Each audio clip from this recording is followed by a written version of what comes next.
Hi friends, இன்றைக்கி நம்ம முக்கியமான கேள்வி பார்க்க போகிறோம்.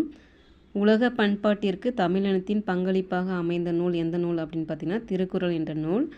இனம், சாதி, நாடு குறித்த எவ்வித அடையாளத்தையும் முன்னிலைப்படுத்தாத உலக பொதுமறை நூல். இந்த கொஸ்டின் ஆல்ரெடி கேட்டிருக்காங்க. உலக பொதுமறை என்று அழைக்கப்படும் நூல் எந்த நூல் அப்படின்னு கேட்டிருக்காங்க. ரொம்ப முக்கியமானது.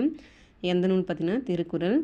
இது பார்த்திங்கன்னா முப்பால், பொதுமறை, பொய்யாமொழி, வாயுரை வாழ்த்து, தெய்வ நூல், தமிழ்மறை, முதுமொழி, பொருளுரை போன்ற பல பெயர்களால் அழைக்கப்படுகிறது. இதில் பார்த்திங்கன்னா 4 ஆப்ஷன் கொடுத்துட்டு தவறானது எதை கண்டுபிடித்து எழுதுக அப்படின்னு சொல்லிட்டு கேட்கலாம், அல்லது சரியானதையே எடுத்து கண்டுபிடித்து எழுதுக அப்படின்னு சொல்லிட்டு கேட்கலாம். தருமர், மணக்குடவர், தாமத்தர், நச்சர், பரிதி, பரிமேலழகர், திருமலையர், மல்லர், பரிப்பெருமாள், காளிங்கர் ஆகிய 11 திருக்குறளுக்கு முற்காலத்தில் உரை எழுதப்பட்டது. அதாவது முற்காலத்தில் முன்னாடி காலத்தில் எத்தனை பேர் உரை எழுதியிருக்காங்க திருக்குறளுக்கு அப்படின்னு பார்த்தீங்கன்னா 10 பேர் எழுதியிருக்காங்க. அதுதான் 11 அப்படின்னு சொல்லியிருக்காங்க. யார் யாருன்னு பார்த்தீங்கன்னா தருமர், மணக்குடவர், தாமத்தர், நச்சர், பரிதி, பரிமேலழகர், திருமலையர், மல்லர், பரிப்பெருமாள், காளிங்கர் அப்படின்னு சொல்லியிருக்காங்க. இவ்வுரைகளில் பரிமேலழகர் உரையே சிறந்தது என்பர்னு சொல்லியிருக்காங்க. அதாவது உரை எழுதியவர்கள் பார்த்திங்கன்னா 10 பேர் எழுதியிருப்பாங்க. இதில் இந்த உரைகளில் சிறந்தது யார் நல்லா எழுதியிருக்காங்க அப்படின்னு பார்த்தீங்கன்னா சிறந்த உரை அப்படின்னு பார்த்தீங்கன்னா பரிமேலழகருடைய உரை தான் சிறந்தது அப்படின்னு சொல்லியிருக்காங்க.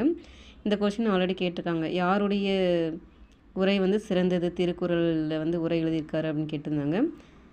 இந்நூல் பார்த்திங்கன்னா 14 கீழ்கணக்கு நூல்களில் ஒன்று. இதுவும் கேட்டிருக்காங்க. திருக்குறள் 14 மேல்கணக்கு நூல்களாக, 14 கீழ்கணக்கு நூல்களாக, நீதி நூல்கள் அப்படின்னு கேட்டிருந்தாங்க. 4 ஆப்ஷன் கொடுத்துட்டு பார்த்திங்கன்னா திருக்குறள் 14 கீழ்கணக்கு நூல்களில் ஒன்று. இந்நூலை போற்றும் பாடல்களின் தொகுப்பே திருவள்ளுவ மாலை. திருக்குறளை போற்றும் நூல் எது அப்படின்னு பார்த்தீங்கன்னா திருவள்ளுவ மாலை என்ற நூல் திருக்குறளுடைய பாடல்களை போற்றுது. அதாவது திருக்குறளை போற்றும் நூல் எதுன்னு பார்த்தீங்கன்னா திருவள்ளுவ மாலை என்ற நூல் போற்றும். இது ஆல்ரெடி கேட்டிருக்காங்க. உலகின் பல மொழிகளிலும் பன்முறை மொழிபெயர்க்கப்பட்டதுடன் இந்திய மொழிகளிலும் தன் ஆற்றல் மிக்க அறக்கருத்துக்களால் இடம்பெற்றது திருக்குறள்னு சொல்லியிருக்காங்க. உலகில் பல 150க்கும் மேற்பட்ட மொழிகள் மொழிபெயர்க்கப்பட்டிருக்குது அப்படின்னு சொல்லியிருக்காங்க. இந்திய மொழிகளில் தன் ஆற்றல் மிக்க அறக்கருத்துக்களால் தமிழில் இந்திய மொழிகளிலும் தன் ஆற்றல் மிக்க அறக்கருத்துக்களால் இடம்பெற்றிருக்குது அப்படின்னு சொல்லியிருக்காங்க. தமிழில் எழுதப்பட்ட உலக பணுவல் இந்நூல் அப்படின்னு சொல்லியிருக்காங்க. தமிழில் எழுதியிருக்காங்க. திருவள்ளுவர் எழுதியிருக்காரு. பிற அறநூல்களைப் போல் அல்லாமல் பொது அறம் பேணும் திருக்குறளை இயற்றியவர் திருவள்ளுவர்.